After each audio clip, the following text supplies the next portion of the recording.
now, in keeping with fairness, the metaphysical map for atheism, the worldview of atheism made simple.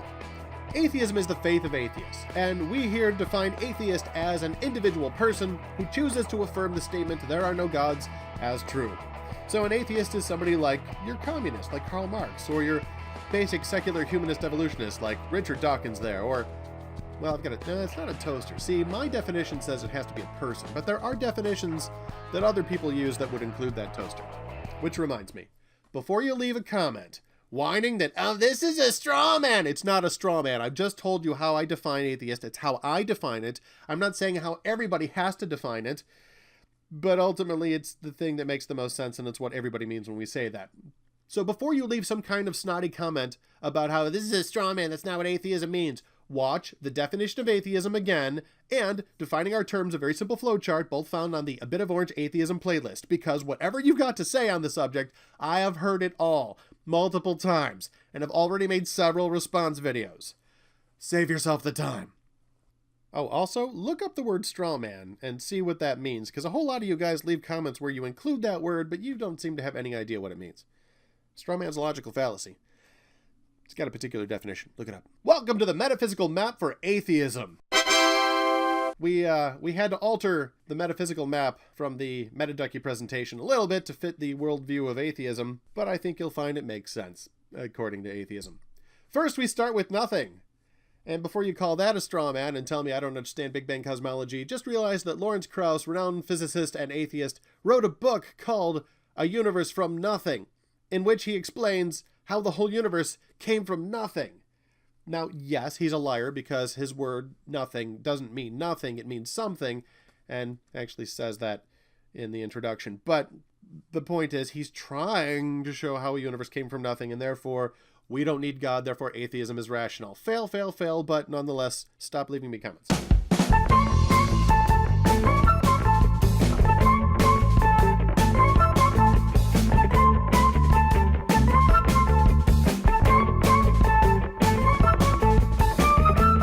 So we start with nothing. When you start with nothing, you can't get anything. From nothing, nothing comes. But somehow, here we are. We call this cosmic burst of flatulence the Big Bang. First there was nothing, and then and now there's everything. And how that happened has been baffling scientists for 100 years.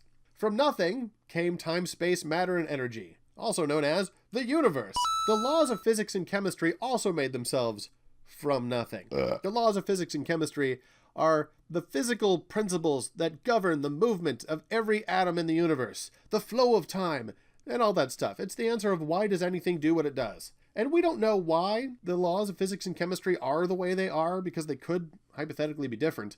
We also don't know why they don't change. I mean, at first they weren't at all, and now they are, and they apparently just stay the same ever since the Big Bang. Oh, I mean, not ever since the Big Bang, since shortly after the Big Bang, because in order to get the Big Bang to function, we've had to have parts of it that sort of violate known laws of physics and chemistry. In fact, actually, the formation of stars and planets also violate known laws of physics and chemistry. But the important thing is that the laws are the way they are now, and they're not going to change, and they're the same throughout the whole universe inexplicably. We don't know why, but they are, and that's just the faith of atheism. And don't question it. It's science. Also, and here's part of the problem, because the entire universe and the laws which govern it came from nothing for no reason, we have no reason to think they can't change at any time, also without reason. Thus, science is actually impossible on this worldview. So, also because we are nothing more than matter, we have no free will, thus no ability to choose or have faith, no foundation for reason or logic, and no ability to know anything for certain, and no self-awareness. We are like toasters, but more complex. Your brain, on atheism, is a machine, like a toaster. A toaster's a good thing, right? I mean, not a bad thing. See, on atheism, materialism, your brain is like a toaster. It is a physical object and nothing more, that has a particular shape and a particular chemical structure which dictates all it can or will do. Everything you think, feel, or do is controlled and predetermined by the physical shape and chemical structure of your brain. So your brain is similar to being a toaster, except that, of course, on atheism, your brain wasn't designed by an intelligence with a purpose, whereas the toaster was designed by an intelligence with a purpose. So, except for that, your brain is very much like a toaster. Now, on atheism, the toaster in your head can receive sensory data, what we call perceptions. Those perceptions over time is an experience, but since reason and logic are impossible on this worldview, nothing can be known to be true or false about those perceptions. You can have an opinion, but not one based on knowledge, and in a universe where the laws can change and alter one's brain, well, who cares? Seriously, if the laws of physics and chemistry can just pop into being uncaused for no reason, they could potentially change uncaused for no reason at any time, which means the matter that makes up your brain could change uncaused at any time and alter what it is you remember or think or feel or do. So, you're a toaster. It's best not to think about it too much. So let's look at the core tenets of orthodox atheism. This map helps to make sense of the core tenets of orthodox atheism. For more on this than what follows here, see the links in the description below. So, we start off with nothing. Number 1, there is no God or gods. Number 2, there is no supernatural. After all, no argument could be made against the existence of gods, which would still allow for the supernatural. Thus, materialism, the belief that all that exists is the physical universe of time, space, matter, and energy. First there was nothing, and then there was the universe. Number 4, thus, no miracles or magic, for there is no one and nothing to cause a miracle in a material universe. Number 5, thus, determinism. All things and events are determined and controlled by the laws of physics and chemistry and all that follows from them.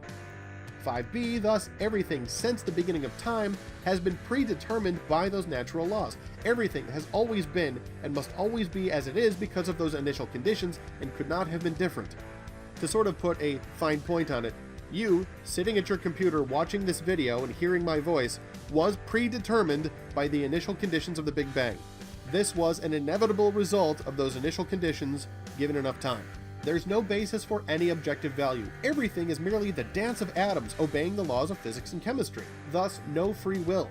For a free choice cannot be a caused choice, but the will of man is merely the result of his brain, which is matter, which is controlled and determined by the natural laws. Your brain is a machine, like a toaster. Toasters don't decide what to do. They do what they have to. Number 8, thus there can be no objective right and wrong. Also, number 9, there's no justification for condemning any action as wrong or celebrating any as right. And number 10, life has no particular value because it's merely a chemical state, such as the burning of a campfire. To unplug a toaster stops it from functioning. To put water on a fire stops the chemical processes that make it what it is. To murder somebody is to stop the chemical processes that make it what it is, or it's like unplugging. Unplugging, putting out, stabbing are all chemically or physically equivalent, and therefore morally equivalent. So to murder is like unplugging a toaster. Number 11, furthermore, the self is an illusion. Number 12, the perception of a unified self is false. And number 13, there is no basis for reason or logical thought. If the brain is matter, determined by natural laws, then it cannot choose to accept as true or reject as false any information which it processes. Something known or believed is merely a particular chemical brain state, predetermined by the laws of nature. Number 14, thus, we cannot know anything. We can merely have particular arrangements of brain states, which we call knowledge or beliefs of certain propositions. And number 15, if you remember the definition of atheist that we started with, atheists don't exist. According to atheism and what logically follows, humans are merely a collection of changing matter in a particular arrangement, same as any object in the universe. Their unified self is an illusion, and they cannot choose to believe atheism or reject theism. One is an atheist, not because he has discovered it to be true, or even because he has chosen to believe it, but because the natural laws have caused his brain to be arranged in the manner which we call atheism, just as his DNA have determined his hair color and his height. Since we began by defining an atheist as an individual person who chooses to affirm the statement there are no gods as true, then we must now conclude that atheists don't exist. And here's a personal note, because I've gone through this several times. Even though I have just shown logically that atheists don't exist, none of you people are going to leave a comment arguing that you do exist. Instead, you're all going to leave whiny comments about how you don't like my definition for atheist. It's a straw man. That's not what I mean by atheist. That's fine. You don't have to mean that. But on your definition of atheist, you're a toaster still. You're still a toaster. And a toaster is still an atheist. Moving on. Welcome again to the metaphysical map for atheism. This is the actual contents of atheism. So this is the map pared down to simply reflect what should be in the atheist worldview. Nothing makes matter, some of which is accidentally arranged into an object capable of receiving and recalling sense data. some of which will be organized into what we call theism or atheism.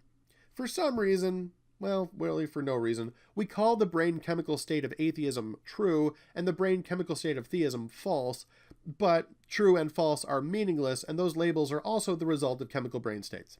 Atheism is stupid. If you know that you're not a toaster, it's time to admit that atheism is stupid. It's time to start using a better map to chart your course. We recommend this one. Here's your homework for everybody, but especially for you, Christian Church. Learn to think, and learn to think biblically. The Bible tells you to love the Lord your God with all your mind, and to be transformed by the renewal of your mind. If you think you're living a Christian life without using your brain, you're doing it wrong. So use your brain. Hope you enjoyed this bit of orange. Join us for more next time. Thank you for liking and subscribing, and remember, Jesus loves you.